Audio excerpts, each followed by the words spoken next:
This is how intelligence is made. A new kind of factory. Generator of tokens. The building blocks of AI. Tokens have opened a new frontier. The first step into an extraordinary world where endless possibilities are born. Tokens transform images into scientific data, charting alien atmospheres and guiding the explorers of tomorrow.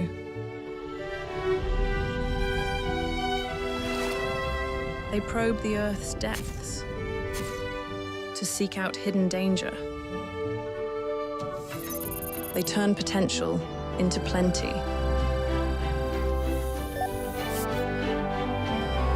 And help us harvest our bounty. Tokens see disease before it takes hold. Cure with precision.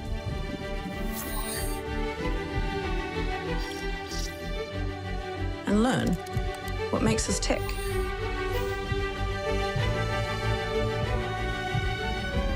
Tokens connect the dots so we can protect our most noble creatures.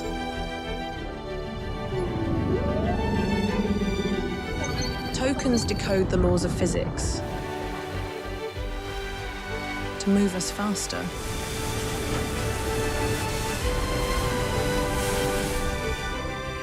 And make our days more efficient.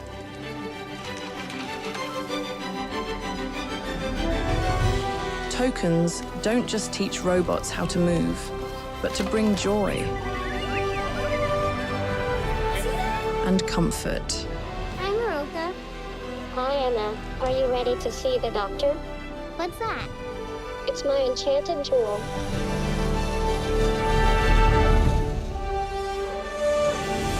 Tokens help us move forward. One small step for man becomes one giant leap for mankind. So we can boldly go where no one has gone before.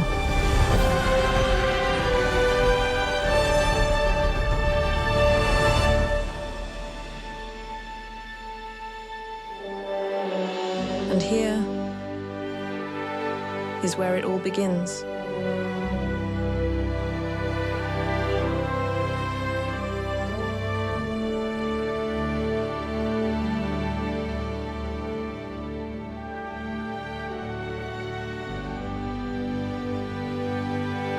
Welcome to the stage, NVIDIA founder and CEO, Jensen Huang.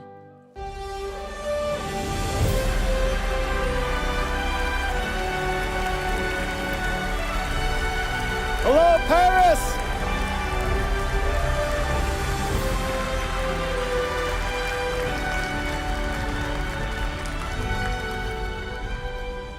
Bonjour! NVIDIA's first GTC in Paris. This is incredible. Thank you for all the partners that are here with us. We have so many people that we work with over the years. In fact, we've been in Europe for a very long time. Even though this is my first GTC Paris, I have a lot to tell you. NVIDIA, once upon a time, wanted to create a new computing platform to do things that normal computers cannot. We accelerated the CPU, created a new type of computing called accelerated computing, and one of our first applications was molecular dynamics. We've come a long way since. So many different libraries, and in fact, what makes accelerated computing special is it's not just a new processor that you compile software to. You have to reformulate how you do computing. You have to reformulate your algorithm. And it turns out to be incredibly hard for people to reformulate software and algorithms to be highly parallelized. And so we created libraries to help each market, each domain of application, become accelerated. Each one of these libraries opens up new opportunities for the developers, and it opens up new opportunities for growth for us and our ecosystem partners. Computational lithography, probably the single most important applications in semiconductor design today, runs in a factory at TSMC, Samsung, large semiconductor fabs. Before the chip is made, it runs through an inverse physics algorithm called QLitho, computational lithography.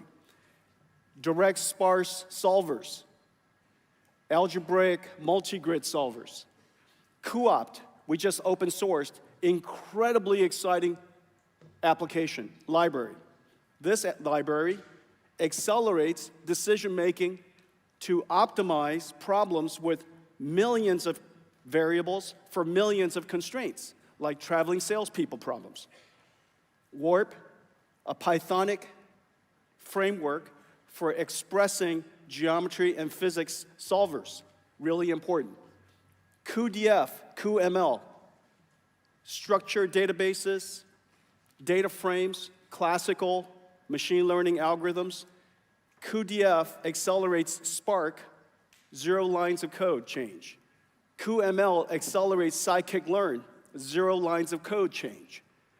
Dynamo and cuDNN. cuDNN is probably the single most important library NVIDIA has ever created. It accelerates the primitives of deep neural networks. And Dynamo is our brand new library that makes it possible to dispatch, orchestrate, distribute extremely complex inference workloads across an entire AI factory. Equivariance and QTensor, tensor contraction algorithms. Equivariance is for neural networks that obey the laws of geometry, such as proteins, molecules.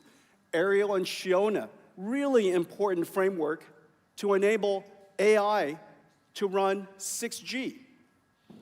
Earth-2, our simulation environment for foundation models of weather and climate models.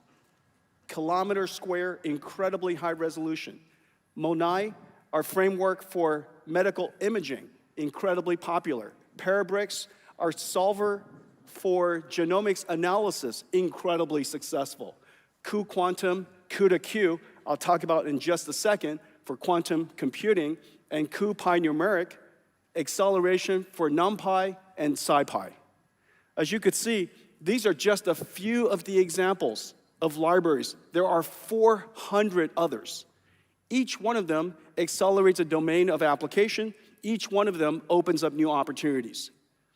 Well, one of the most exciting is CUDA-Q. CUDA-X is this suite of libraries, a library suite for accelerating applications and algorithms on top of CUDA. We now have CUDA-Q. CUDA-Q is for quantum computing, for classical quantum classical computing based on GPUs. We've been working on CUDA-Q now for several years, and today I can tell you there's an inflection point happening in quantum computing. As you know, the first physical qubit was demonstrated some nearly 30 years ago. An error correction algorithm was invented in 1995. And in 2023, almost 30 years later, the world's first logical qubit was demonstrated by Google. Now, since then, a couple of years later, the number of logical qubits, which is represented by a whole lot of physical qubits with error correction, the number of logical qubits are starting to grow. Well, just like Moore's Law would, I could totally expect 10 times more logical qubits every 5 years, 100 times more logical qubits every 10 years. Those logical qubits would become better error corrected, more robust, higher performance, more resilient, and of course, will continue to be scalable. Quantum computing is reaching an inflection point. We've been working with quantum computing companies all over the world in several different ways, but here in Europe, there's a large community. I saw Pascal last night. I saw Barcelona Supercomputing last night. It is clear now we are within reach of being able to apply quantum computing, quantum classical computing, in areas that can solve some interesting problems in the coming years. This is a really exciting time. And so we've been working with all of the supercomputing centers. It's very clear now that over the next several years, or at least the next generation of supercomputers, every single one of them will have a QPU assigned and QPU connected to GPUs. The QPU will do quantum computing, of course, and the GPUs would be used for pre-processing, for control, for error correction, which would be intensely computationally intensive, post-processing and such. Between the two architectures, just as we accelerated the CPU, now there's QPU working with the GPU to enable the next generation of computing. Well, today we're announcing that our entire quantum algorithm stack is now accelerated on Grace Blackwell 200, and the speed up is utterly incredible. We work with the quantum computing industry in several different ways. One way is using cuQuantum to simulate the qubits or simulate the algorithms that runs on top of these quantum computers, essentially using a classical computer to simulate or emulate a quantum computer.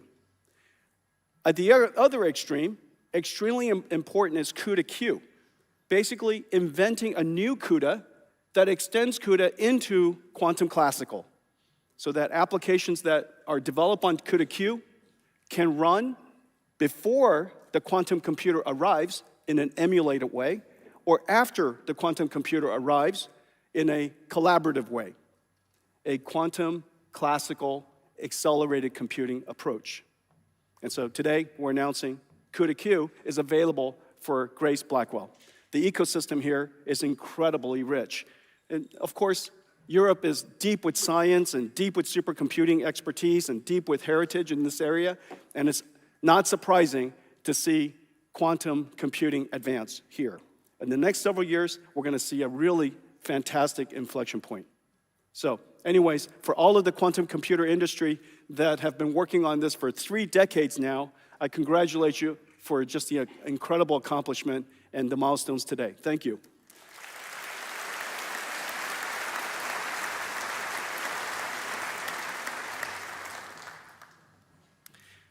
Let's talk about AI. You might be surprised that I would be talking to you about AI. The same GPU that ran and enabled all of these applications that I mentioned, that same GPU enabled artificial intelligence to come to the world. Our first contact was in 2012, just prior to that, working with developers on a new type of algorithm called deep learning. It enabled the AlexNet big bang of AI, 2012. In the last 15 years or so, AI has progressed incredibly fast. The first wave of AI was perception, for computers to recognize information, understand it. The second wave, which most of us were talking about the last 5 years or so, was generative AI. It's multimodal, meaning that an AI was able to learn both images and language. Therefore, you could prompt it with language and it could generate images. The ability for AI to be multimodal, as well as able to translate and generate content, enabled generative AI revolution. Generative AI, the ability to generate content, is fundamentally vital for us to be productive. Well, we are starting a new wave of AI. In this last couple of years, we've seen enormous progress in AI's ability. Fundamentally, intelligence is about understanding, perception, reasoning, planning a task, how to solve a problem, and then executing the task. Perception, reasoning, planning. The fundamental cycles of intelligence. It allows us to apply some previously learned rules to solve problems we've never seen before. That's why intelligent people are considered intelligent. To be able to take a complicated problem, break it down step by step, reason about how to solve the problem, maybe do research, maybe go learn some new information, get some help, use tools, and solve problems step by step. Well, the words that I just described are fundamentally possible today with what is called Agentic AI, and I'll show you more in just a second. In the physical implementation of that, the embodiment of that Agentic AI, and the motion, now the generative capability is generating motion. Instead of generating videos and generating images or generating text, this AI generates locomotion, the ability to walk or reach out and grab something, use tools. The ability for AI to be embodied in a physical form is basically robotics. These capabilities, the fundamental technology to enable agents, which are basically information robots, and embodied AI, physical robots, these two fundamental capabilities are now upon us. Really, really exciting times for AI. But it all started with GeForce.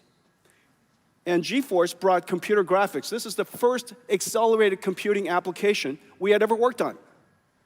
And it's incredible how far computer graphics has come. GeForce brought CUDA to the world, which enabled machine learning researchers and AI researchers to advance deep learning.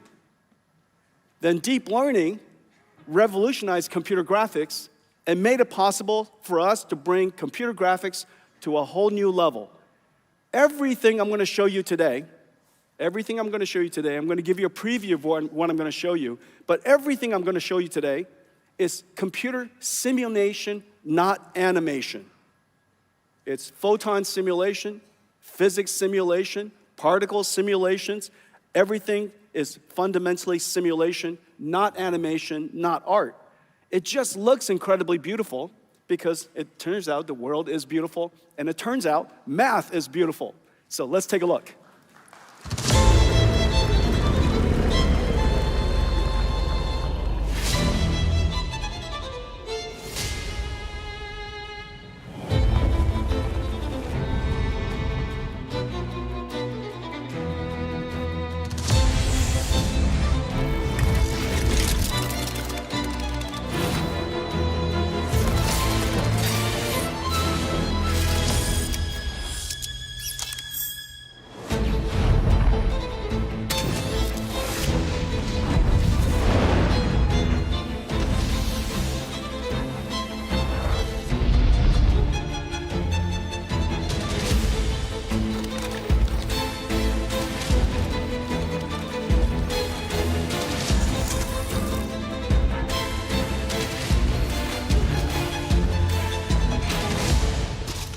Cramp coming on. Oh, I can feel it.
What do you think?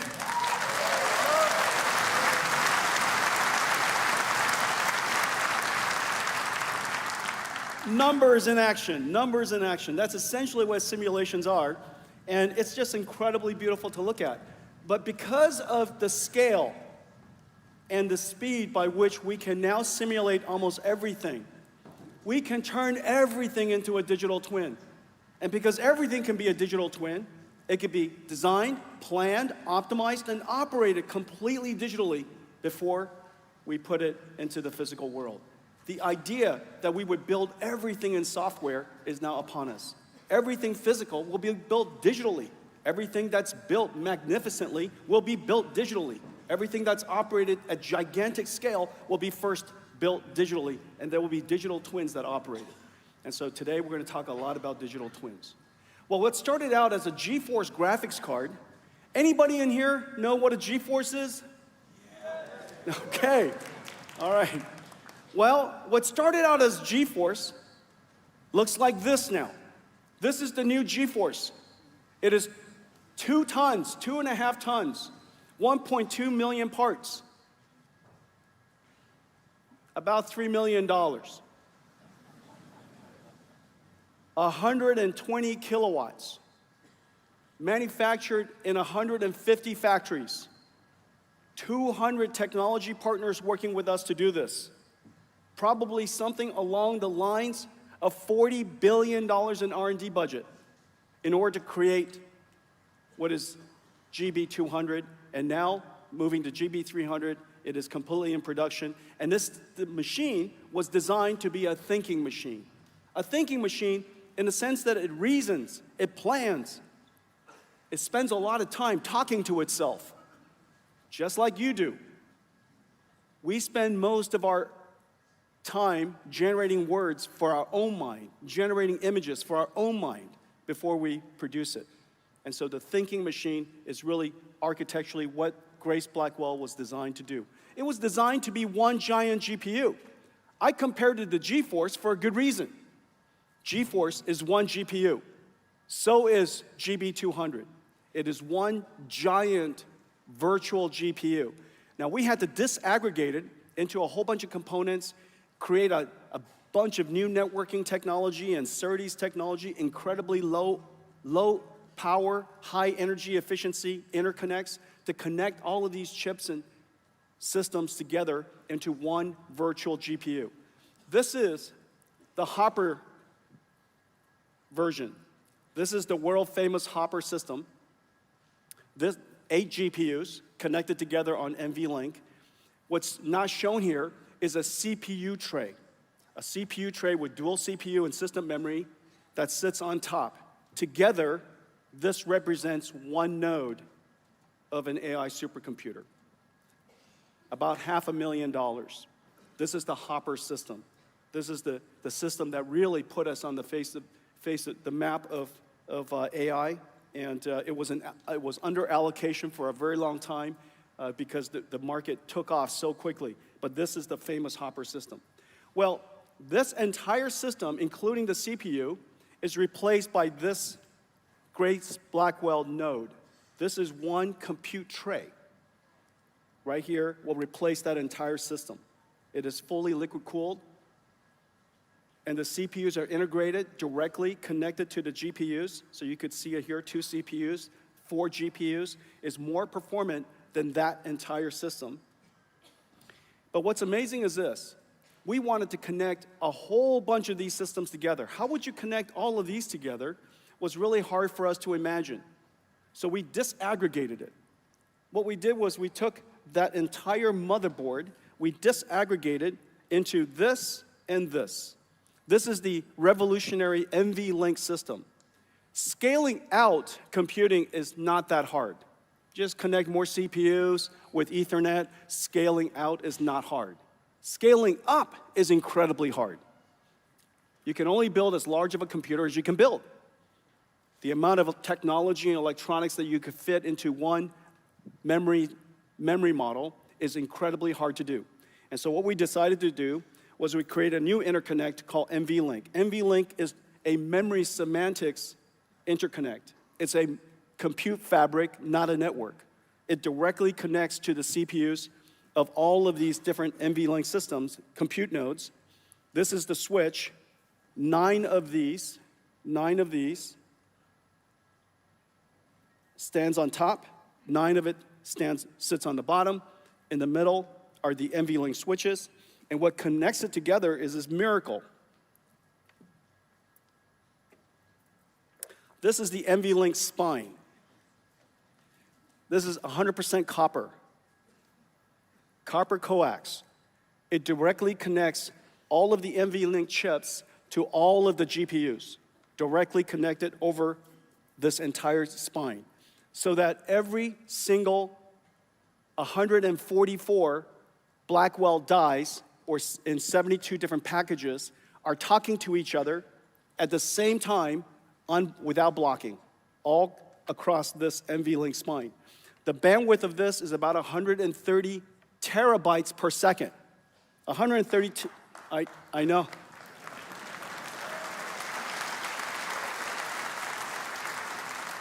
No, wait for it, wait for it. 130 terabytes per second. If it's in bits, 130 terabytes per second, it is more than the data rate of the peak traffic of the world's entire internet traffic on this backplane. And yeah. So this is how you shrink the internet into 60 pounds. NVLink.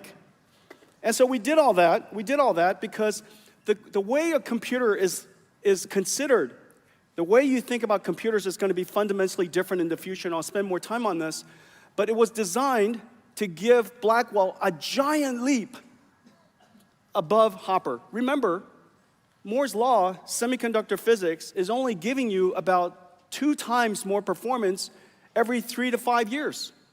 How could we achieve 30, 40 times more performance in just one generation? And we need a 30, 40 times more performance because the reasoning models are talking to themselves. Instead of one-shot ChatGPT, it's now a reasoning model, and it generates a ton more tokens when you're thinking to yourself. You're breaking the problem down step by step, you're reasoning, you're trying a whole bunch of different paths, maybe it's chain of thoughts, maybe it's tree of thoughts, best of n. It's reflecting on its own answers. You've probably seen these research models reflecting on the answers, saying, is this a good answer? Can you do better than that? And they, oh yeah, I can do better than that, goes back and thinks some more. And so those thinking models, reasoning models, achieved incredible performance, but it requires a lot more computational capability. And what netted result, NVLink 72, Blackwell's architecture, resulted in a giant leap in performance. The way to read this is the x-axis is how fast it's thinking. The y-axis is how much the factory can output supporting a whole bunch of users at one time. And so you want the throughput of the factory to be as high as possible, so you could support as many people as possible, so that the revenues of your factory is as high as possible. You want this axis to be as large as possible because the AI is smarter here than it is here. The faster it can think, the more it can think before it answers your answer. And so this has to do with the ASP of the average selling price of the tokens, and this has to do with the throughput of the factories. These two combined in that corner is the revenues of the factory. This factory, based on Blackwell, can generate a ton more revenues as a result of the architecture. It is such an incredible thing what we built. We made a movie for you just to give you a sense of the enormity of the engineering that went into building Grace Blackwell. Take a look. Blackwell is an engineering marvel. It begins as a blank silicon wafer. Hundreds of chip processing and ultraviolet lithography steps build up each of the 200 billion transistors, layer by layer on a 12-inch wafer. The wafer is scribed into individual Blackwell die, tested and sorted, separating the good dies to move forward. The chip-on-wafer on substrate process attaches 32 Blackwell dies and 128 HBM stacks on a custom silicon interposer wafer. Metal interconnect traces are etched directly into it, connecting Blackwell GPUs and HBM stacks into each system and package unit, locking everything into place. Then the assembly is baked, molded, and cured, creating the Blackwell B200 superchip. Each Blackwell is stress tested in ovens at 125 degrees Celsius and pushed to its limits for several hours. Robots work around the clock to pick and place over 10,000 components onto the Grace Blackwell PCB. Meanwhile, custom liquid cooling copper blocks are prepared to keep the chips at optimal temperatures.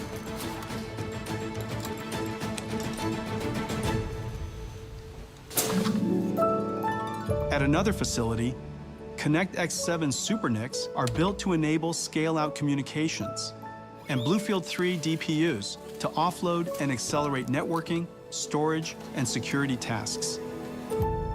All these parts converge to be carefully integrated into GB200 compute trays.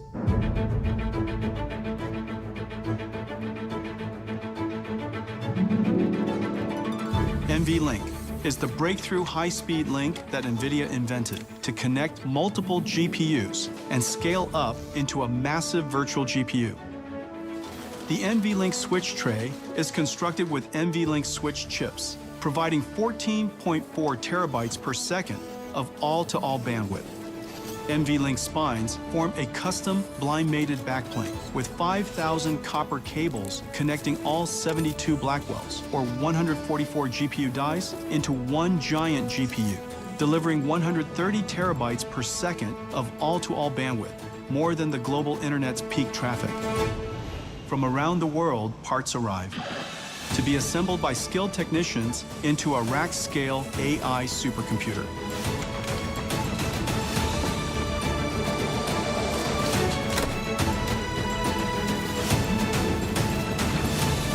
In total, 1.2 million components, 2 miles of copper cable, 130 trillion transistors, weighing nearly 2 tons. Blackwell is more than a technological wonder. It's a testament to the power of global collaboration and innovation, fueling the discoveries and solutions that will shape our future everywhere.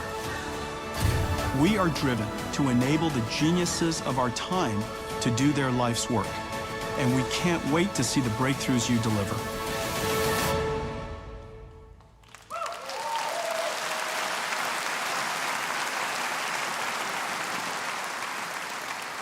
Grace Blackwell systems, all in production. It is really a miracle. It's a miracle from a technology perspective, but the supply chain that came together to build these GB200 systems, 2 tons each, we're producing them now 1,000 systems a week. No one has ever produced, mass-produced supercomputers at this scale before. Each one of these racks is essentially an entire supercomputer. Only in 2018, the largest Volta system, the Sierra supercomputer in 2018, is less performant than one of these racks. And that system was 10 megawatts. This is 100 kilowatts. So the difference generationally between 2018 and now, we've really taken supercomputing, AI supercomputing, to a whole new level, and we're now producing these machinery at enormous scales. And this is just the beginning. In fact, what you've seen is just one system, Grace Blackwell. The entire world is talking about this one system, clamoring for it to get deployed into the world's data centers for training and inferencing and generative AI. However, not everybody and not every data center can handle these liquid-cooled systems. Some data centers require enterprise stacks, the ability to run Linux Red Hat, or Nutanix, or VMware. Storage systems from Dell EMC, Hitachi, NetApp, VAST, Weka. So many different storage systems, so many different IT systems, and the management of those has to be done in the way that's consistent with traditional IT systems.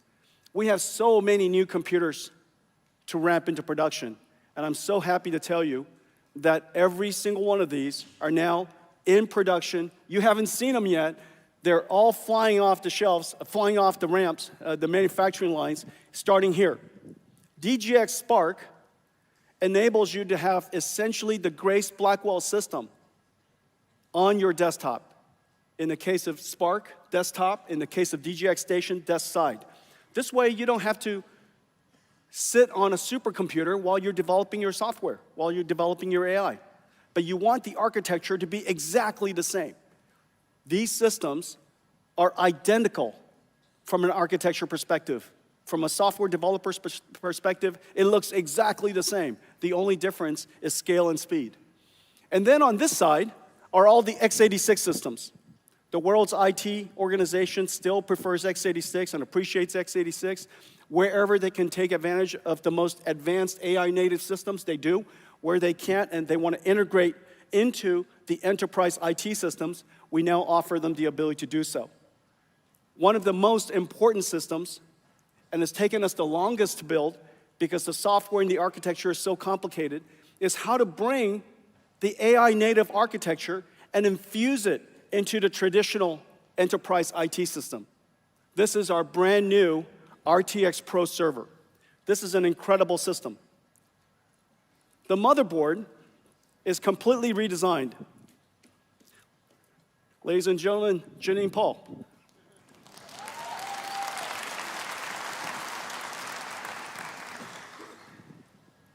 This motherboard looks so simple. And yet, on top of this motherboard are 8 Super NIC switches that connect 8 GPUs across a 200 gigabits per second state-of-the-art networking chip that then connects 8 of these GPUs and these Blackwell RTX Pro 6000 GPUs, brand new, just entered into production. 8 of these go into a server. Now, what makes it special? This server is the only server in the world that runs everything the world has ever written and everything NVIDIA has ever developed. It runs AI, Omniverse, RTX for video games, it runs Windows, it runs Linux, it runs Kubernetes in VMware, it runs basically everything. If you want to stream Windows desktop from a computer to your remote device, no problem. If you want to stream Omniverse, no problem. If you want to run your robotics stack, no problem. Just the QA of this particular machine is insane. The applications that it runs, basically universal. Everything the world's ever developed should run on here, including, if you're a video gamer, including Crysis. And so,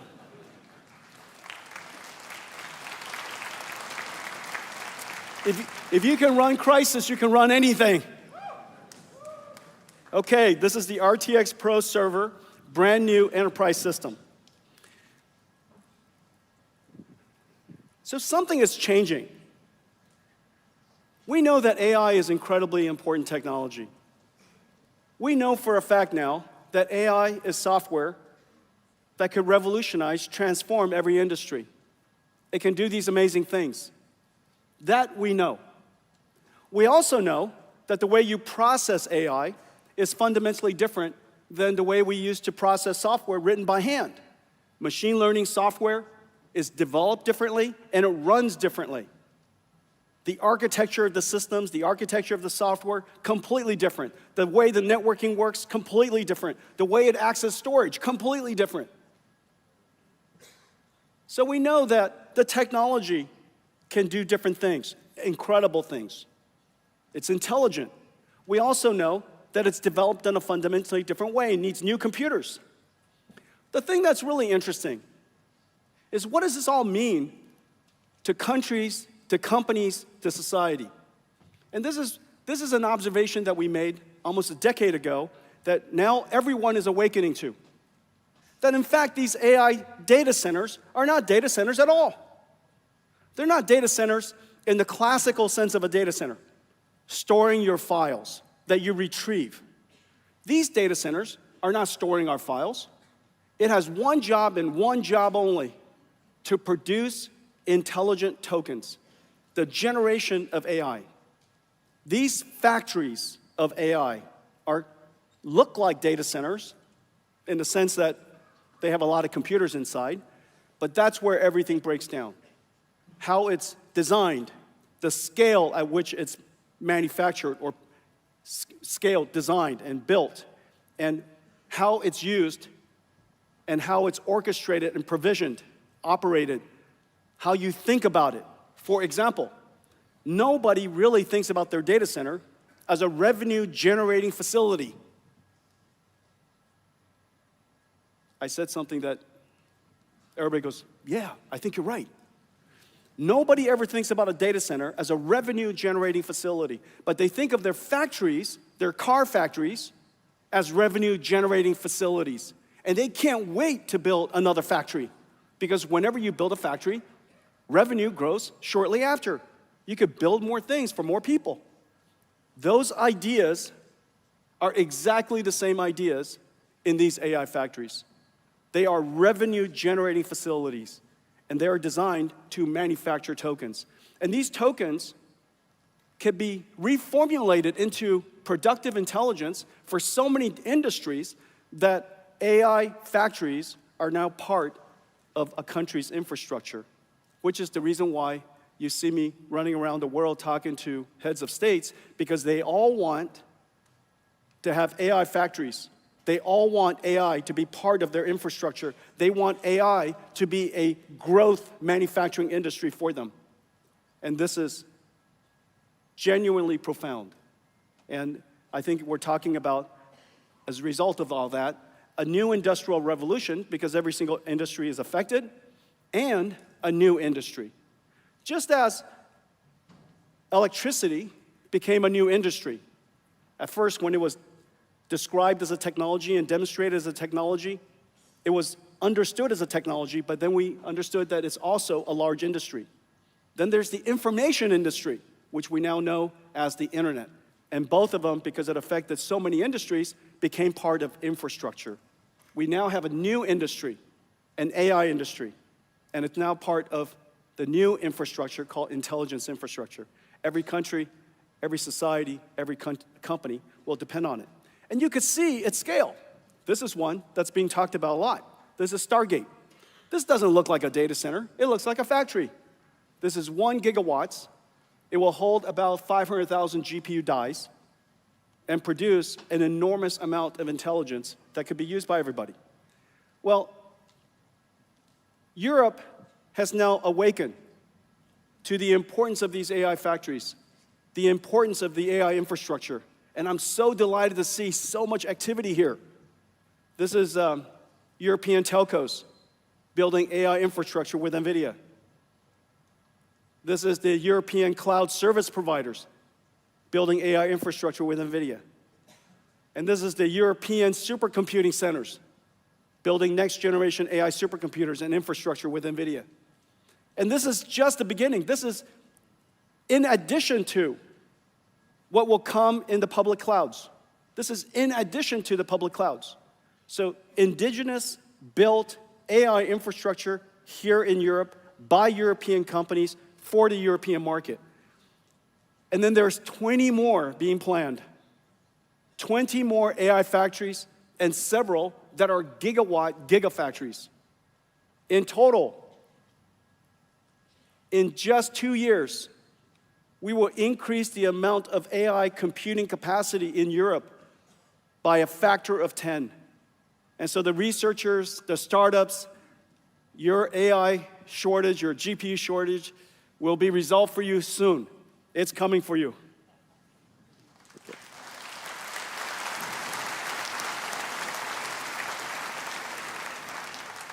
Now we're partnering with each country to develop their ecosystem.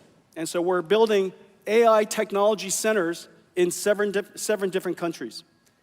And the goal of these AI technology centers is, one, to do collaborative research, to work with the startups, and also to build the ecosystem. Let me show you what an ecosystem looks like. In the UK, I was just there yesterday, the ecosystems are built on top of the NVIDIA stack. So for example, every single NVIDIA, as you know, NVIDIA is the only AI architecture that's available in every cloud. It's the only computing architecture, aside from x86, that's available everywhere. We partner with every cloud service provider. We accelerate applications from the most important software developers in the world, Siemens here in Europe, Cadence, Red Hat, ServiceNow. We've reinvented the computing stack. As you know, computing is not just a computer, but it's compute, networking, and storage. Each one of those layers, each one of those stacks has been reinvented. Great partnership with Cisco, who announced a brand new model yesterday at their conference based on NVIDIA. Dell, great partnerships. NetApp, Nutanix, whole bunch of great partnerships. As I mentioned earlier, the way you develop software has been fundamentally changed.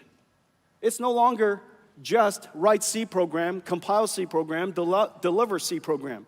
It's now DevOps, MLOps, AI ops. So that entire ecosystem is being reinvented, and we have ecosystem partners everywhere. And then, of course, solution integrators and providers who could then help every company integrate these capabilities. Well, here in the UK, we have special companies that we work with. Really terrific companies, from researchers to developers to partners to help us upskill the local economy and upskill the local talent, enterprises that consume the technology, and of course, cloud service providers. We have great partners in the UK. We have great partners in Germany. Incredible, incredible partnerships in Germany. We have great partnerships in Italy. And we, of course, have amazing partnerships here in France.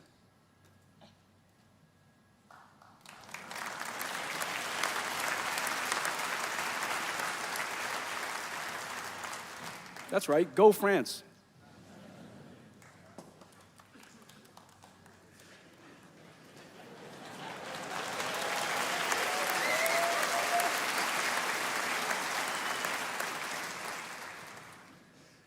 President Macron's going to be here later on. We're going to talk about some new announcements. So we have to show some enthusiasm for AI, okay? Yeah. There you go. Show him some enthusiasm. So great partnerships here in France. One particular one I want to highlight, our partnership with Schneider, building these AI factories. We build them digitally now. We design them digitally, we build them digitally, we operate them or optimize them digitally, and we will even eventually optimize them and operate them completely digitally in a digital twin. These AI factories are so expensive. $50 billion sometimes, $100 billion in the future. If the utilization of that factory is not at its fullest, the cost to the factory owner is going to be incredible. And so we need to digitalize and use AI wherever we can, put everything into Omniverse so that we have direct and constant telemetry. We have a great partnership here that we're announcing today. A young company, a CEO I really like, and he's trying to build a European AI company. The name of the company is Mistral. Today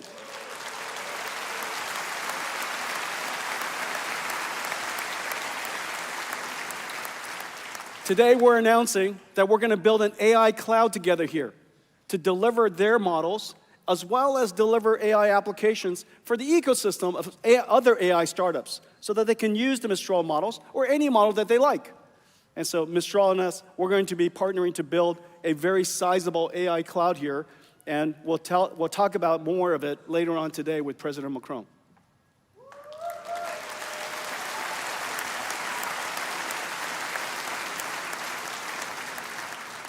AI technology is moving at light speed. And what I'm showing you here, proprietary models on the left, moving at light speed. However, the open models are also moving at light speed, only a few months behind.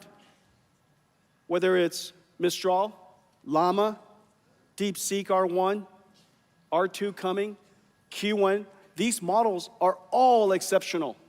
Every single one of them exceptional. And so we've dedicated ourselves over the last several years to apply some of the world's best AI researchers to make those AI models even better. And we call that Nemotron. Basically what we do is we take the models that are open sourced, and of course they're all built on NVIDIA anyhow, and so we take those models open sourced, we then post-train it. We might do neural architecture search. Provided with even better data. Use reinforcement learning techniques, enhance those models, give it reasoning capabilities, extend the context so that it could learn and read more before it interacts with you. Most of these models have relatively short context, and we want it to have enormous context capability because we want to use it in enterprise applications where the conversation we want to have with it is not available on the internet. It's available in our company. And so we have to load it up with an enormous amount of context. All of that capability is then packaged together into a downloadable NIM. You could come to NVIDIA's website and literally download an API, a state-of-the-art AI model. Put it anywhere you like. And we improve it tremendously. This is an example of Nemotron improvement over Llama. So Llama 8B, 70B, 405B, improved by our post-training capability, extension of reasoning capability, all the data that we provide, enhanced it tremendously. We're going to do this generation after generation after generation. And so for all of you who uses Nemotron, you will know that there's a whole slew of other models in the future, and they're open anyway, so if you would like to start from the open model, that's terrific. If you'd like to start with the Nemotron model, that's terrific. And the Nemotron models, the performance is excellent. In benchmarks after benchmarks after benchmarks, Nemotron performance has top of the leaderboard all over the place. And so now you know that you have access to an enhanced open model that is still open, that is top of the leader chart. And you know that NVIDIA is dedicated to this, and so I will do this for as long as I shall live, okay?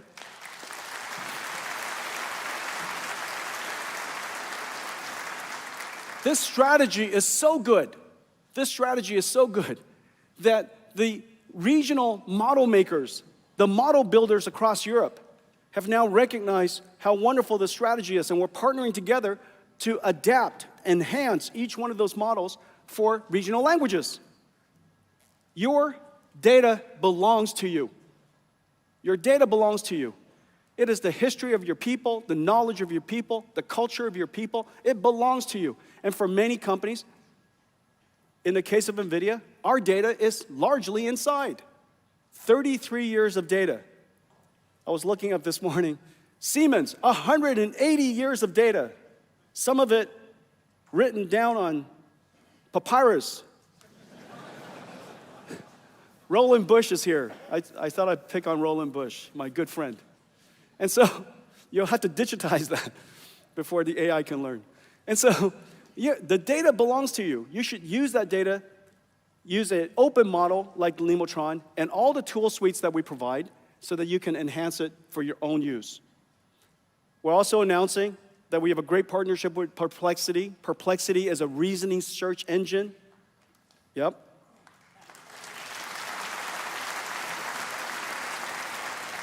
The three models I use ChatGPT, Gemini Pro, and Perplexity. And these three models I use interchangeably, and Perplexity is fantastic. We're announcing today that Perplexity will take these regional models and connect it right into Perplexity so that you could now ask and get questions in the language, in the culture, in the sensibility of your country. Okay, so Perplexity, regional models.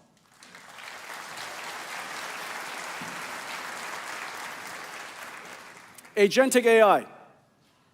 Agentic AI, agents, is a very big deal.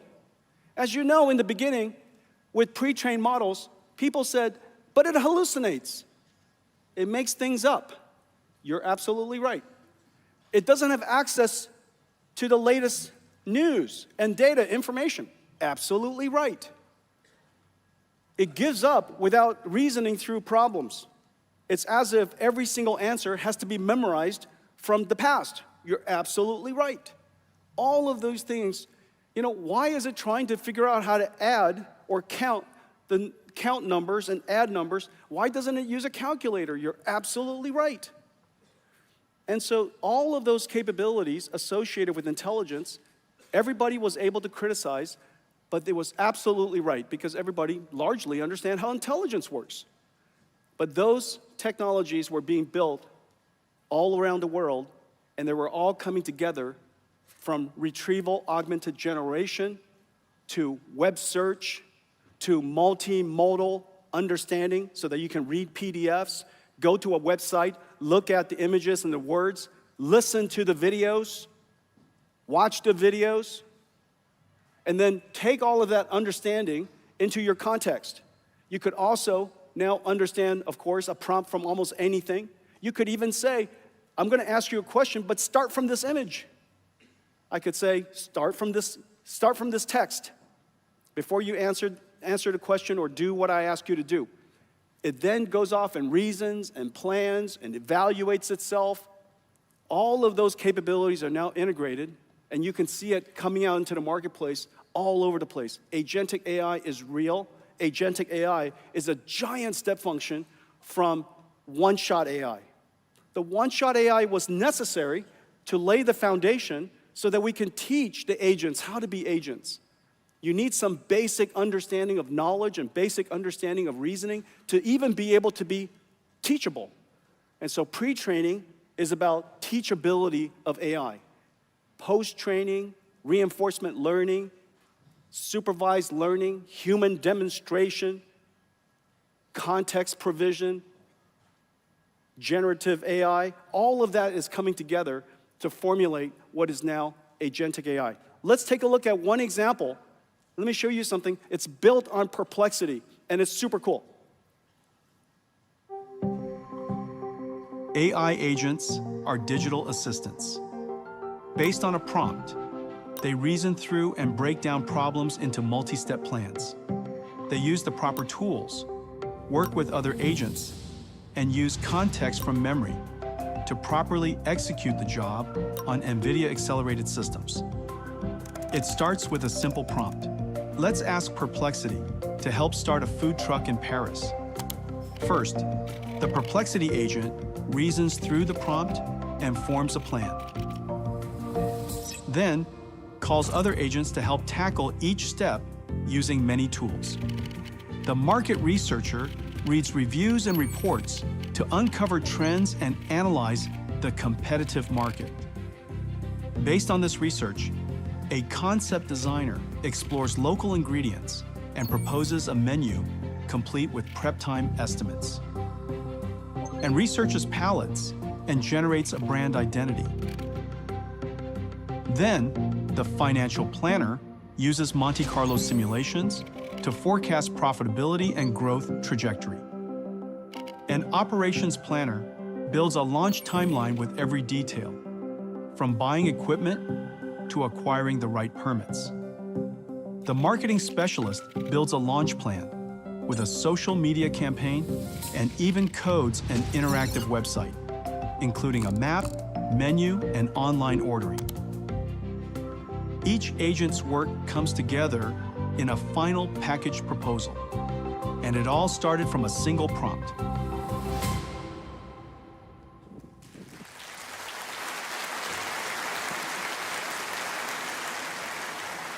One prompt like that in the original chatbot would have generated a few hundred tokens.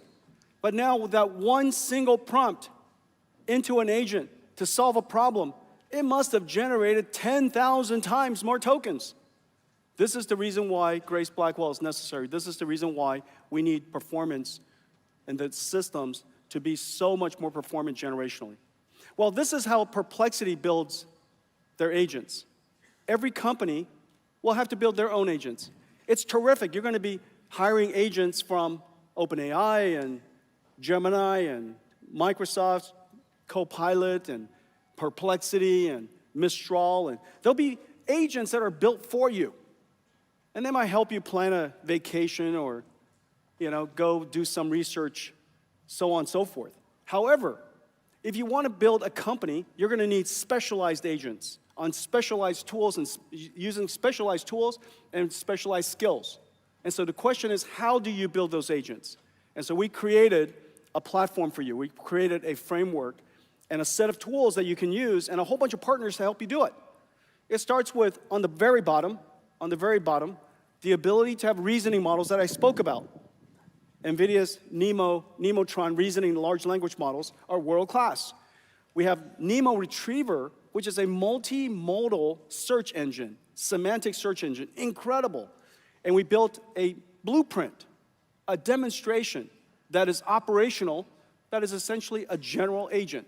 We call it IQ, AIQ.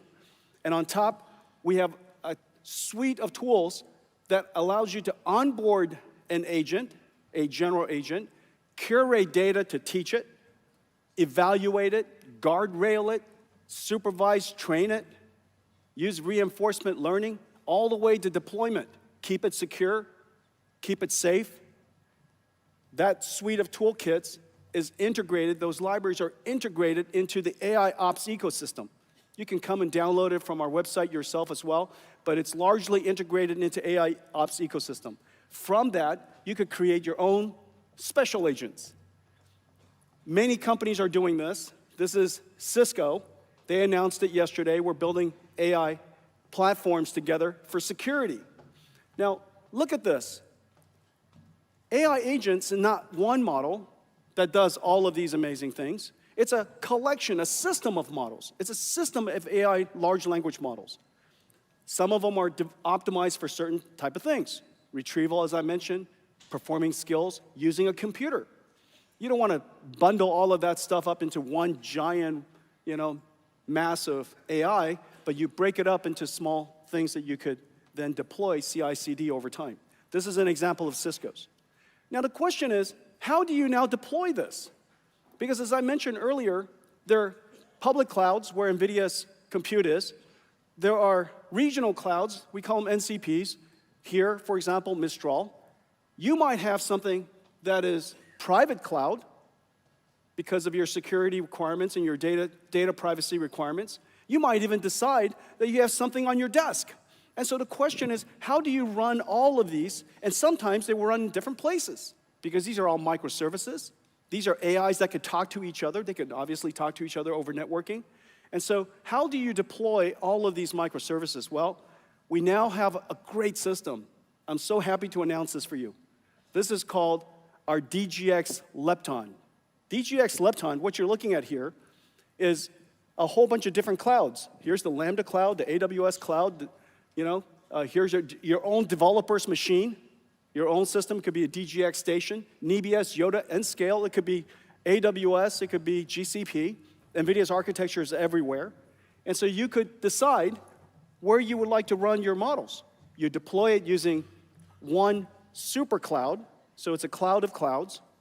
Once you get it to work, once you get this NIMS deployed into Lepton, it will go and be hosted and run on the various clouds that you decide.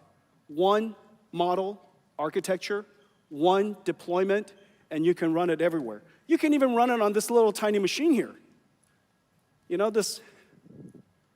This DGX Spark. Is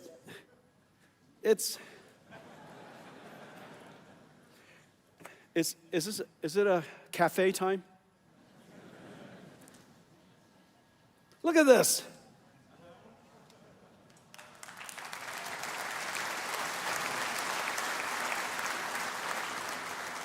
This lift is 2,000 horsepower. This is my favorite little machine, DGX Spark. The AI supercomputer, we built an AI supercomputer in 2016. It's called the DGX-1. It was the first version of everything that I've been talking about. 8 Volta GPUs connected with NVLink. It took us billions of dollars to build. And on the day we announced it, DGX-1, there were no customers, no interest, no applause, 100% confusion. Why would somebody build a computer like that? Does it run Windows? Nope. And so we built it anyways. Well, thankfully, a young company, a startup, a nonprofit startup in San Francisco was so delighted to see the computer. They said, "Could we have one?" And I thought, oh my gosh, we sold one. But then I discovered it was a nonprofit. But I put a DGX-1 in my car, and I drove it up to San Francisco, and the name of that company is OpenAI.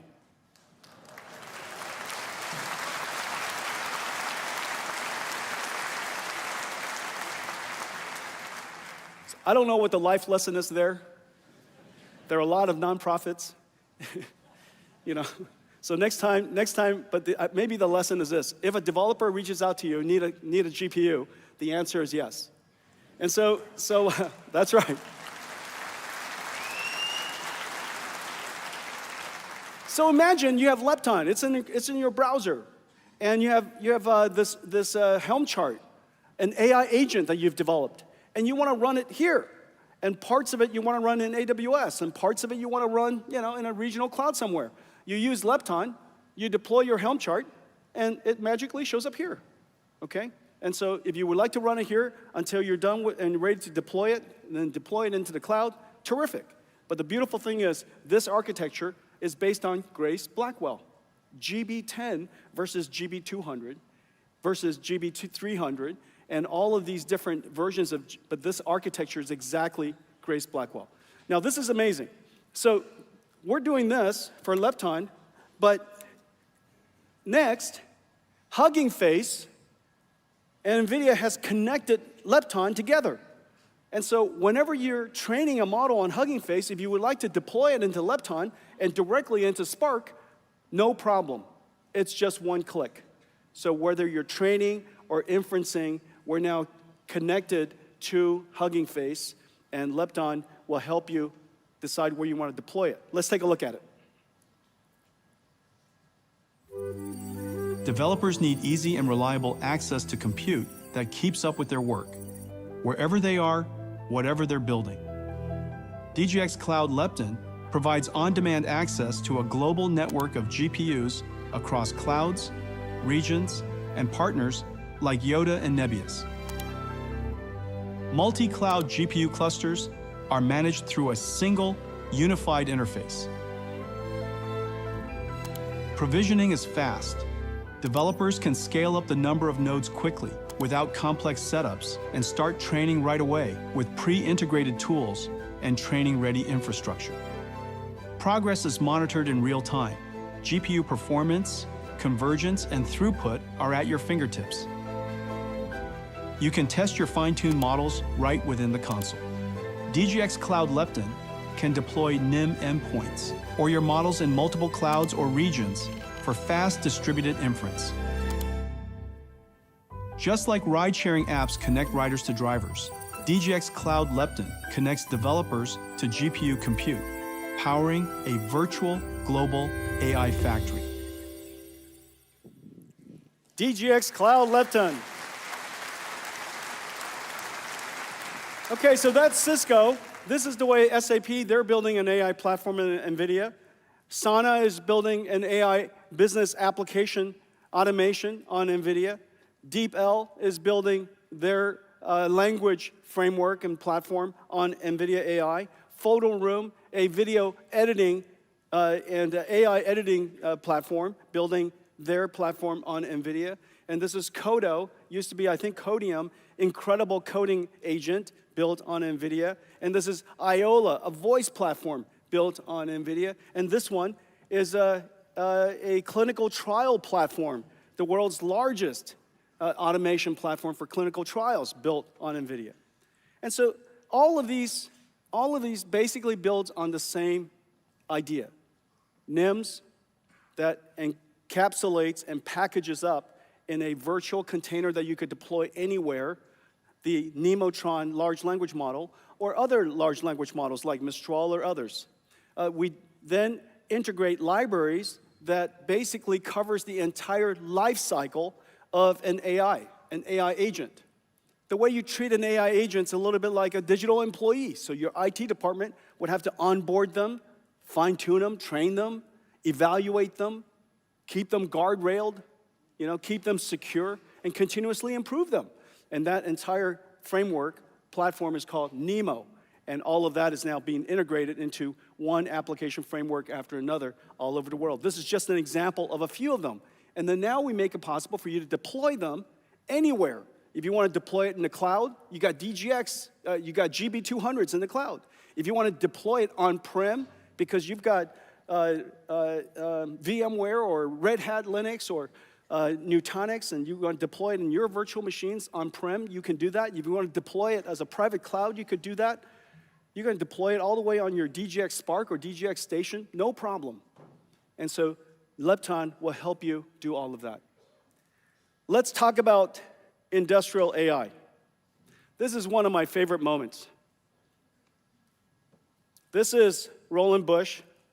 This is a really fun moment. He wanted to remind me that neural network computers were invented in Europe. That's this whole slide.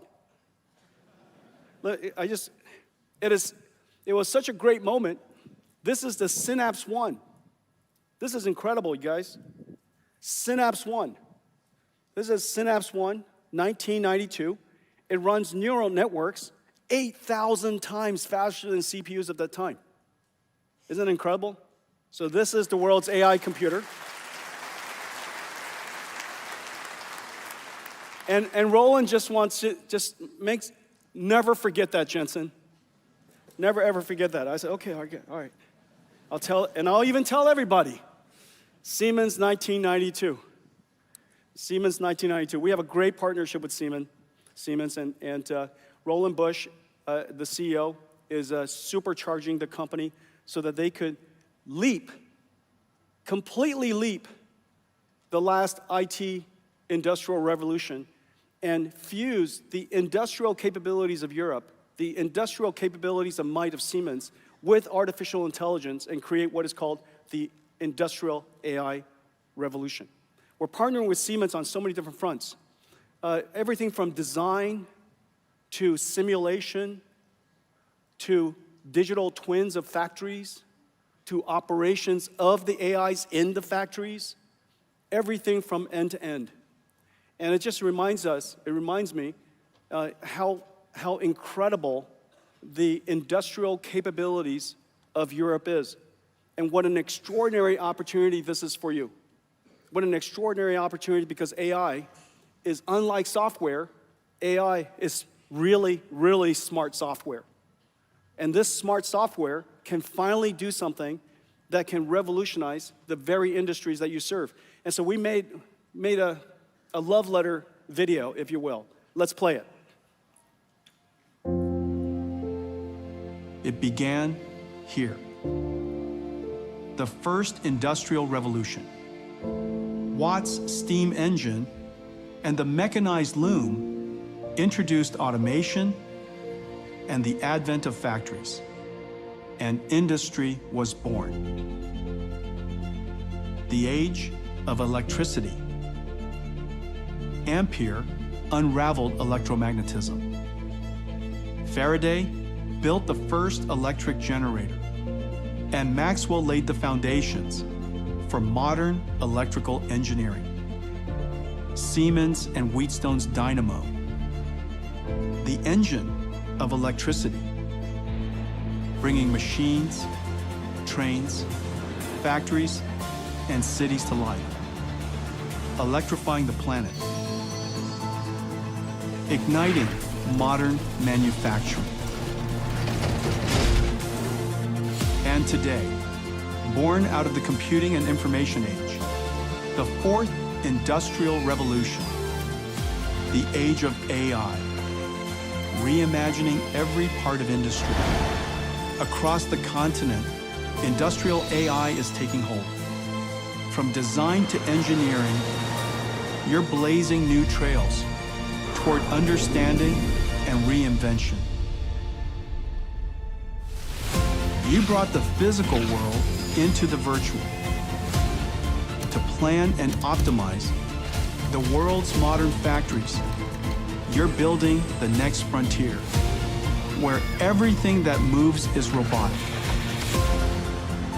Every car, an intelligent autonomous agent, and a new collaborative workforce to help close the global labor shortage gap. Developers across the continent are building every type of robot, teaching them new skills in digital twin worlds and robot gyms, preparing them to work alongside us in our factories, warehouses, the operating room, and at home. The fourth industrial revolution is here, right where the first began. What do you think?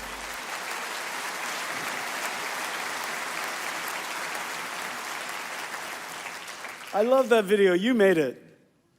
That's so great. You made it. Well, we're working on industrial AI with one company after another. This is BMW building their next generation factory in Omniverse. This is, I don't know how to say it. Can somebody teach me? Bujes? Sounds good. Exactly. That's exactly right. Good job. Good job. That's exactly right. They're building, of course, their plants, digital twins in Omniverse. This is Kion, their digital twin for warehouse logistics. This is Mercedes-Benz and their digital twins of their factories built in Omniverse. This is Schaeffler and their digital twin of their warehouse built in Omniverse. This is your train station here in France, building a digital twin of their train stations in Omniverse. And this is Toyota building a digital twin of their warehouse in Omniverse. And when you build these warehouses and these factories in Omniverse, then you could design it, you can plan it, you can change it. In greenfield is wonderful, in brownfield is wonderful. You could simulate its effectiveness before you go and physically lift and move things around to discover it wasn't optimal. And so the ability to do everything digitally in a digital twin is incredible. But the question is, why does the digital twin has to look photoreal? And why does it have to obey the laws of physics? The reason for that is because we wanted ultimately to be a digital twin where a robot can learn how to operate as a robot. And robots rely on photons for their perception system. And those photons are generated through Omniverse. And robots needs to interact with the physical world so that it could know whether it's doing the right things and learn how to do it properly. And so these digital twins have to look real and behave realistically. Okay, so that's the reason why Omniverse was built. This is fantastic. This is a fusion reactor digital twin. Incredibly complicated piece of instrument, as you know, and without AI, the next generation fusion reactor would not be possible. Well, we're announcing today that we are going to build the world's first industrial AI cloud here in Europe. I'm going to announce, yep.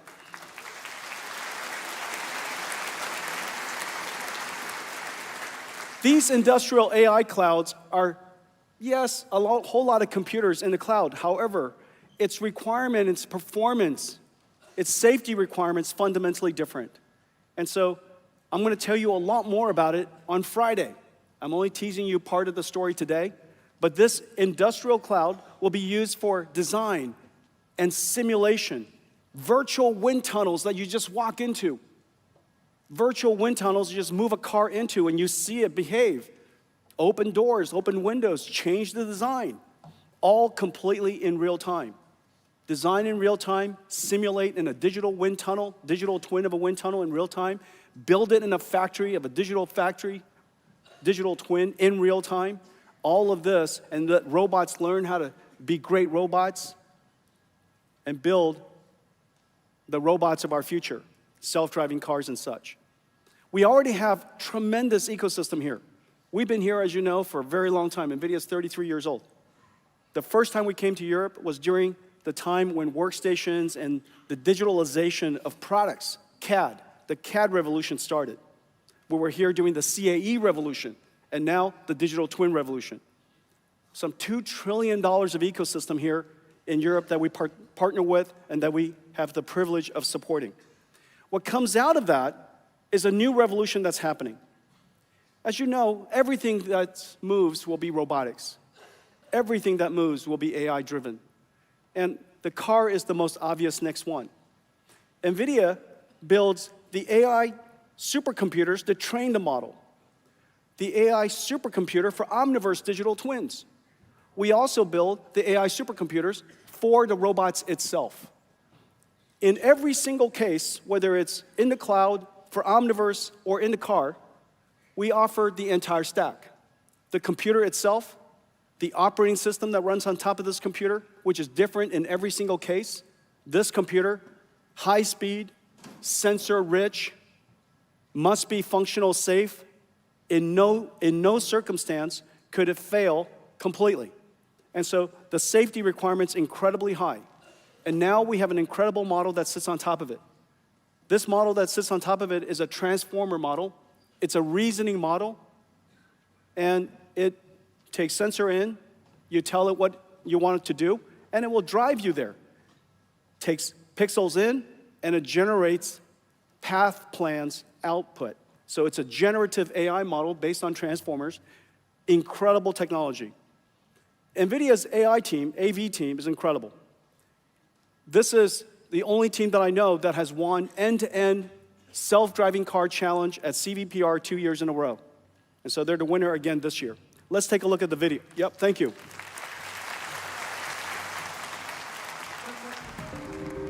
Like any driver, autonomous vehicles operate in a world full of unpredictable and potentially safety-critical scenarios.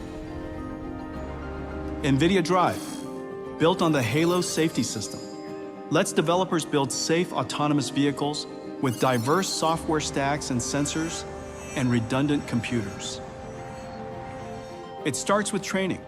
Safe AVs need massive amounts of diverse data to be able to address edge cases. But real-world data is limited. Developers use NVIDIA Omniverse and Cosmos to reconstruct the real world and generate realistic synthetic training data to bring diversity to the AV model. The model can perceive and reason about its environment, predict future outcomes, and generate a motion plan. And for decision-making diversity, an independent classical stack runs in parallel. Guardrails monitor safe performance, and in cases of anomalies, calls the arbitrator to make an emergency stop. Further diversity and redundancy are built into the sensor and compute architecture. Each sensor connects to redundant computers. So even if a sensor or computer fails, the vehicle stays safe and operational. And in the event of a critical failure, the system can execute a minimum risk maneuver, like pulling over to the shoulder. Safety is foundational to autonomous driving. NVIDIA Drive lets developers worldwide integrate Halos into their own products to build the next generation of safe AVs.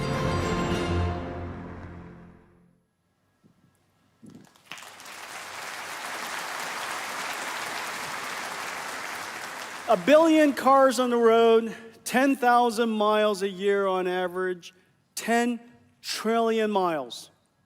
The future of autonomous driving is obviously gigantic. And it's going to be powered by AI. This is the next gigantic opportunity, and we're working with enormous companies and really fantastic companies around the world to make this possible. At the core of everything we do here with AV is safety, and we're really, really proud of our Halo system.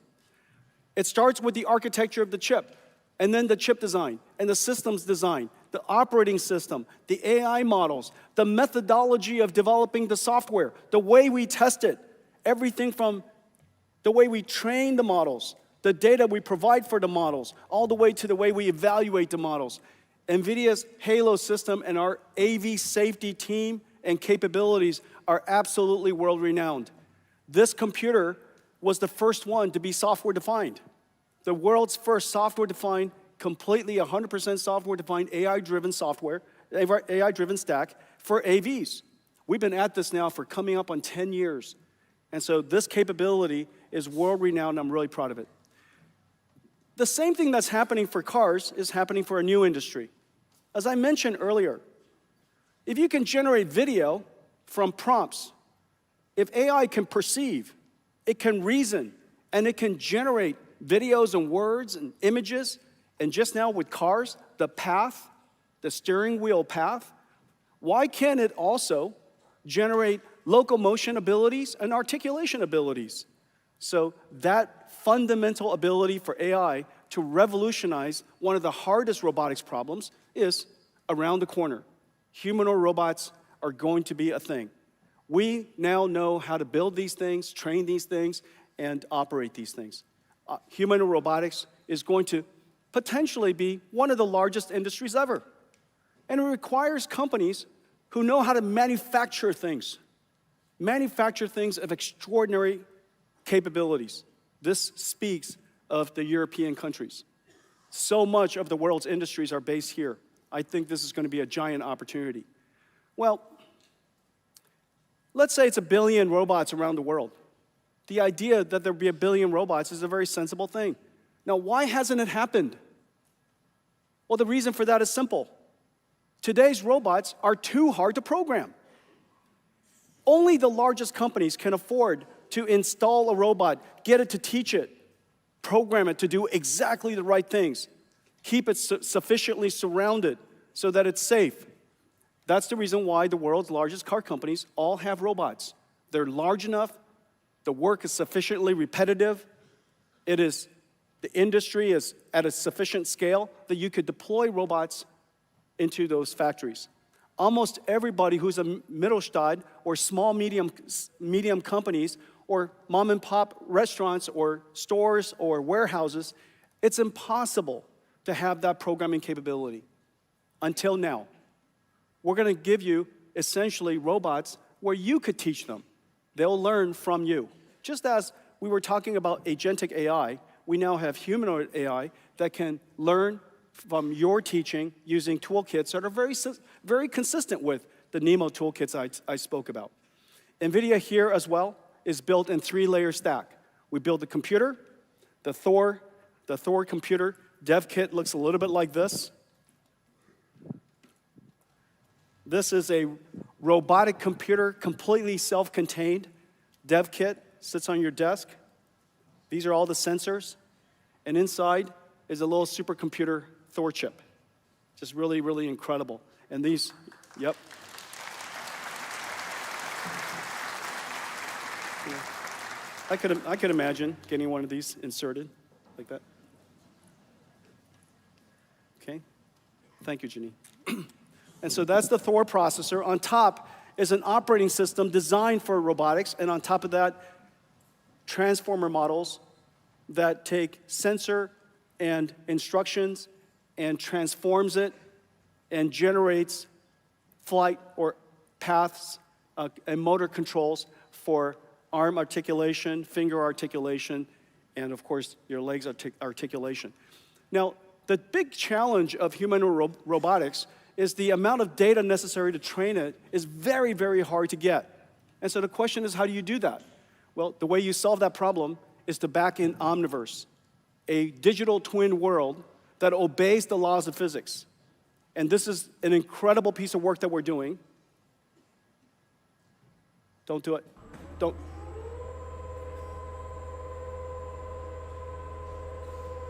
Oh, my fault. Okay, these are robots.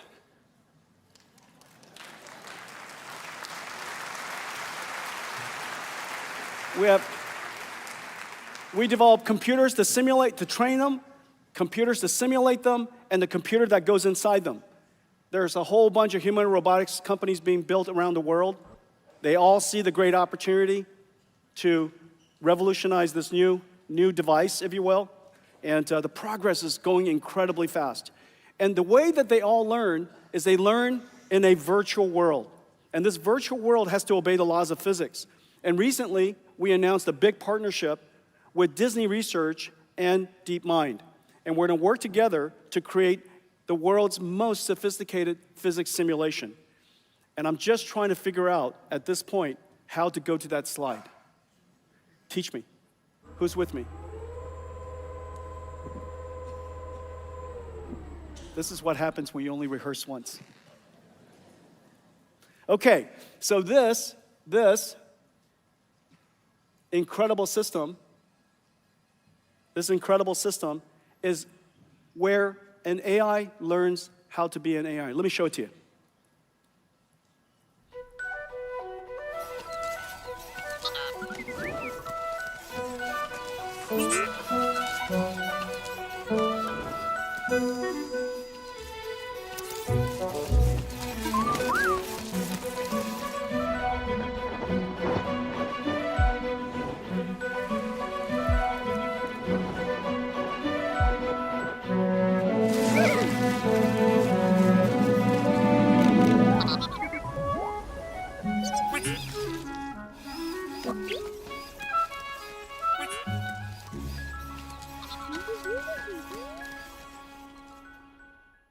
We have a special guest.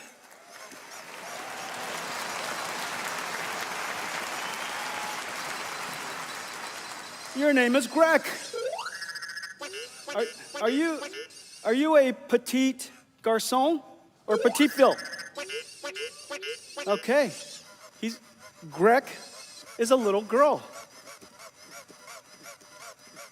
Now, look at this. Greg learned how to walk inside Omniverse, obeying the laws of physics. And inside Omniverse, we created hundreds of thousands of scenarios. Then finally, when Greg learned how to operate and walk and manipulate in those environments on sand and on gravel, on slippery floors, on concrete, on carpet, then when Greg comes into the physical world is just 100,001 version of the world. And so you learn how to walk in the virtual world, and look at you now. Can you jump? Wow.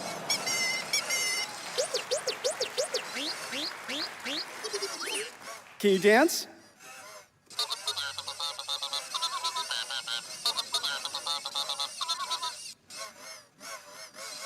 Well, I just want to let you know, I am the keynote presenter. So I need you to behave. I need you to behave for a few seconds. Could you sit? Sit. Hey, you know what we should do? Let's take a picture of everybody. Yeah. Bam, bam.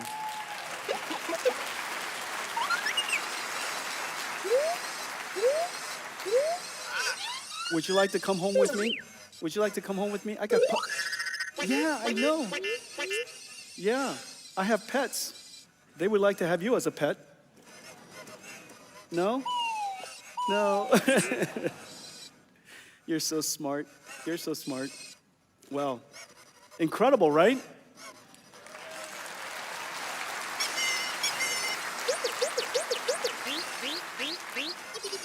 You are the world's best robot, and someday we'll all have one like you, and they'll follow us around.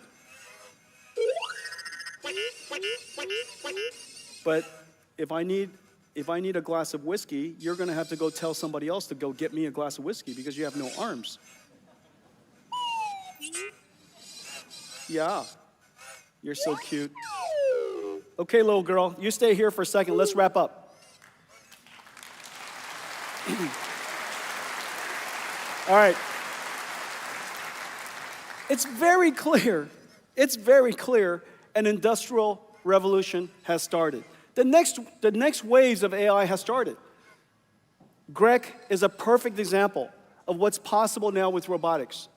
The technology necessary to teach a robot, to manipulate, to simulate, and of course, the manifestation of an incredible robot is now right in front of us. We have physical robots, and we have information robots. We call them agents. So the next wave of AI has started. It's going to require inference workloads to explode. It's basically going to go exponential. The number of people that are using inference has gone from 8 million to 800 million, 100 times in just a couple of years. The amount of prompts that the tokens generate, as I mentioned earlier, from a few hundred tokens to thousands of tokens. And of course, we use AI even more than ever today. So we need a special computer designed for thinking, designed for reasoning, and that's what Blackwell is, a thinking machine. These Blackwells will go into new types of data centers, essentially AI factories, designed for one thing and one thing only. And these AI factories are going to generate tokens, and these tokens are going to become your food, little Greg. Yeah, I know. And what's really, really incredible, I'm so happy to see that Europe is going all in on AI. The amount of AI infrastructure being built here will increase by an order of magnitude in the next couple of years. I want to thank all of you for your partnership. Have a great VivaTech. Thank you. Say bye-bye. Say bye-bye. Take a bunch of pictures. Take a bunch of pictures. Take a bunch of pictures. Yeah?